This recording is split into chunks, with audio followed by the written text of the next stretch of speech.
Hey, what's going on, guys? It's Hobby Pro here, and today I'm going to be doing a comparison between my Rustler BXL, which is obviously running the Hobbywing setup, versus my buddy's, which is running a Mamba Monster Castle Creations. The difference between these is very big. Obviously, he's had his for a lot longer than I have. I've had mine for maybe 6 months. His is going on 2 years, maybe close to 3. Maybe, nah. Well, let's go ahead and get underneath these because we've got a lot of things to cover. First off, shells. You see that? That's exactly what you don't want in an RC car shell. Flimsy. So let's get that out of here, and let's go ahead and get a reinforced shell. This is his. I'm actually trying to squeeze this, and you can see in there that support that he's added with the wooden foam is not letting that go anywhere. So set that down. Next, we're going to talk about tires. He's running the GRP S5 compounds, which are hard mediums, and they're very skinny, so they're going to tread on what seems like ice if you go in full throttle, obviously. Versus what I'm running, which are I think Jayco foams, Jayco foams, which are pink compounds and purple compounds. I think the purple are in the back, and the pink are in the front. The difference between these is the pinks are obviously, like, you can see my finger is sinking in there.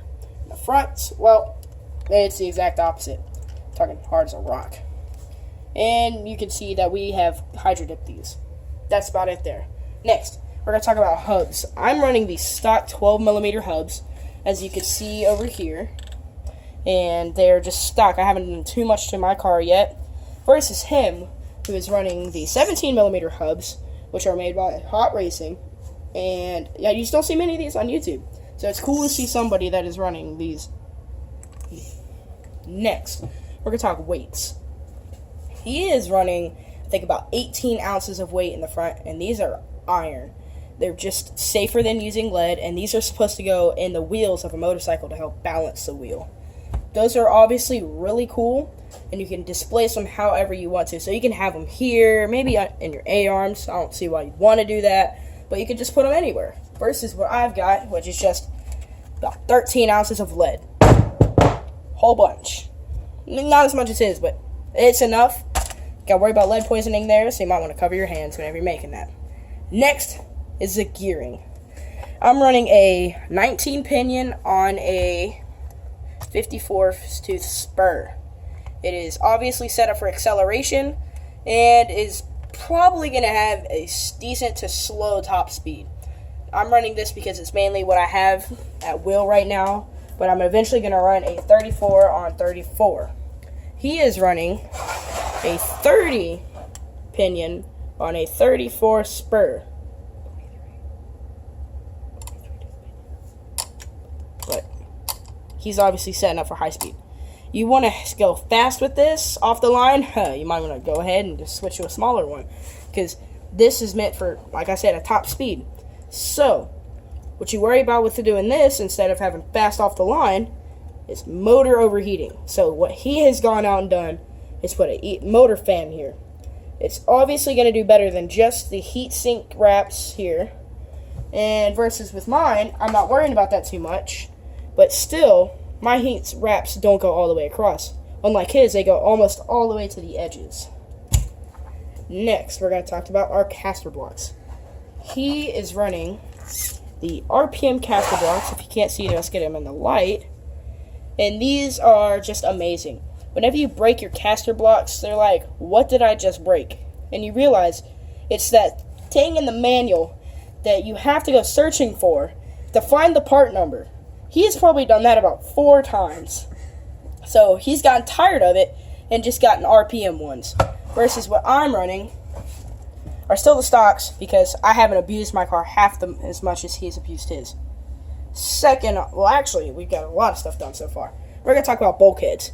He's running a STRC bulkhead, which is obviously the silver, and it's just amazing. It will not crack, it will not do anything, it won't budge. And so far, he has not had any bend issues or anything. If anything's going to bend, it's going to be this little bar in here, because I think that's just a aluminum bar, maybe steel. Not strong as the bulkhead, but better than what I got. I'm still a lot stock. I've got a plain Traxxas bulkhead, which has been through a lot. It's gotten through maybe 4 or 5 curbs, just head on. And that's what happens. You'll break one of the little pilot holes for it, and it'll just shatter. Next, gearboxes.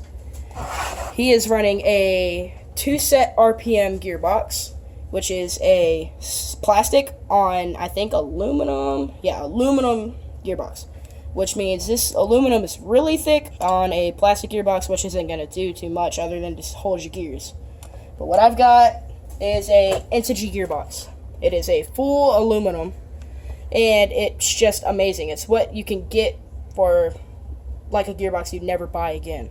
So it's like your last gearbox you'll ever buy. It cost about, I'd say, $60. That's how much I spent on mine. He spent maybe $15, $20 on his, but he voided the warranty whenever he had to cut it. Oh well. Next, BECs. He is running a Castle BEC with a 10 amp peak. I honestly think it's perfect for his car. And if you don't know what a BEC is, it is a limiter to your voltage going to your ESC, so you don't get brownouts in the middle of a 100-mile-an-hour run and have dead times where you're flying into a curb. And what I have is a Hobbywing BEC, but it's currently not installed on the car. It is put up because I haven't had the time to solder it on yet. But in a later video, you'll see me put that on my car.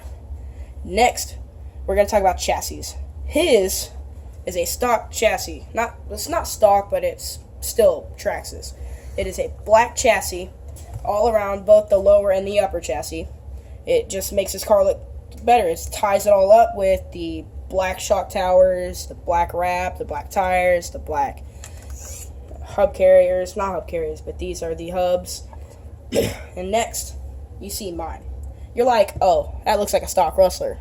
Oh, it's not a stock rustler. It's a sleeper. I mean, it'll go to the wheel, and you'll think, oh, man, that thing's not going to beat me in a race. It'll take off.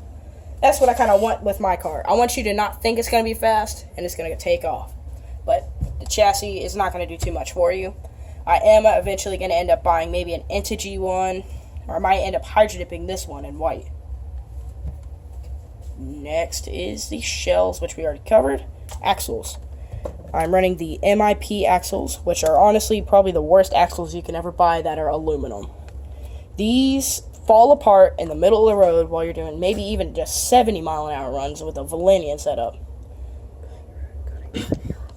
Next, you'll see, if you look way deep in here, you'll notice that these A-arms are just cut up. You see that little pin right there?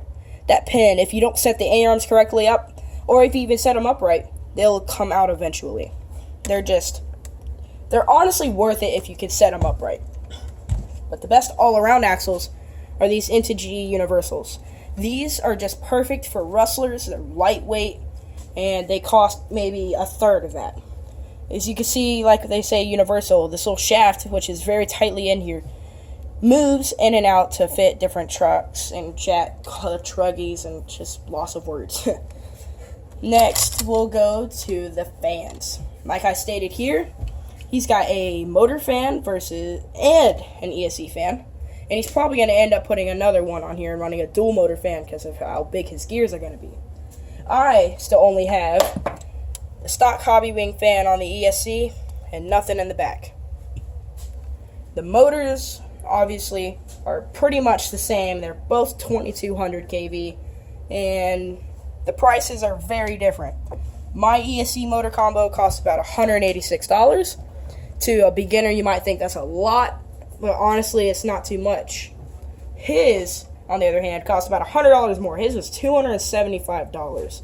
But what you get for that is honestly worth it. At the time, I didn't have that much, or else I would have bought this. That's about it for this video, though. I mean, we could go into more depth about how the cars run, but I have not run my car since I've gotten the new motor because my battery got shorted. I don't know how, but it just did. Yeah. And he got batteries, which makes me salty. I mean, just come on. He didn't get just one. He got 2 Power Hobby 5200 mAh 50C batteries. This JIT can go 100 with these batteries if he gears his car right now. And I'm being nice, and I'm loaning him the old Y connector piece from my car, which is going to help him go 100. And I hear there's a little surprise coming. But other than that, that is going to be it for this video. Go ahead and leave a like and subscribe, because all that helps in RC. And I'll see you guys on the next one.